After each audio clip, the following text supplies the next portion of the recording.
Hi and welcome, and in this clip we're looking at the Ducati Multistrada 1200 S. This is the slightly sportier version of the standard 1200 Multistrada. There's also an off-road version which is called the Multistrada Enduro, and it was launched by Ducati last year in South Africa. Front end has a slightly more aggressive look, and this bike is very definitely on the sporting end of the adventure bike genre. It is absolutely no secret that I have been in love with the Multistrada for a very long time.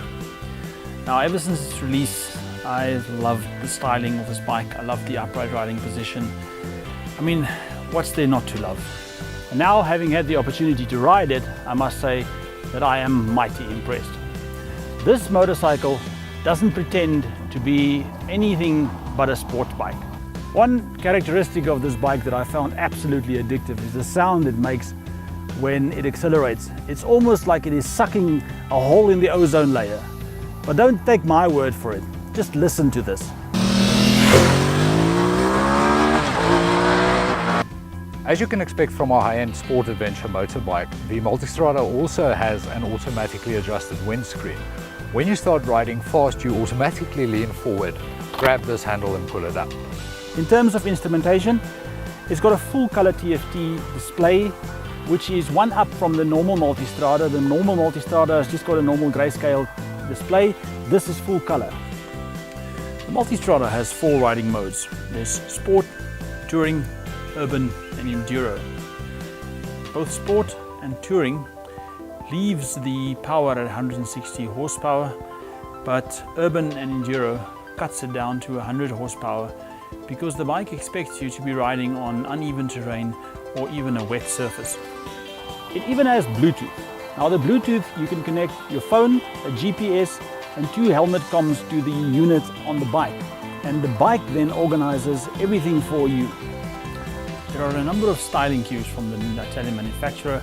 One is the taillight that looks a lot like that of the Panigale series. There is also the stubby twin exhaust and the indicators, which are neatly integrated into the hand protectors. Ergonomically, the riding position is very comfortable, very relaxed and upright. You tend to slide forward a bit when you're riding vigorously, but there's enough support on the very wide seat. There's an old adage that says that you should never meet your idol, because meeting your idol might be a disappointment.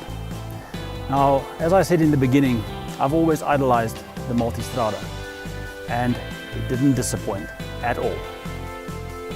The Italian word Multistrada means many roads, and that really beautifully summarizes what this bike is about. Although it's equipped with alloy wheels and therefore not really a hardcore off-road motorcycle, it's still perfectly capable for soft-road riding. It is also an extremely capable long-distance bike, and when you get into the twisties, it becomes a beautiful sports bike. All in all, the Multistrada is one of those bikes that when you have it in your stable, you won't really need that much else. For my money, definitely something I would consider.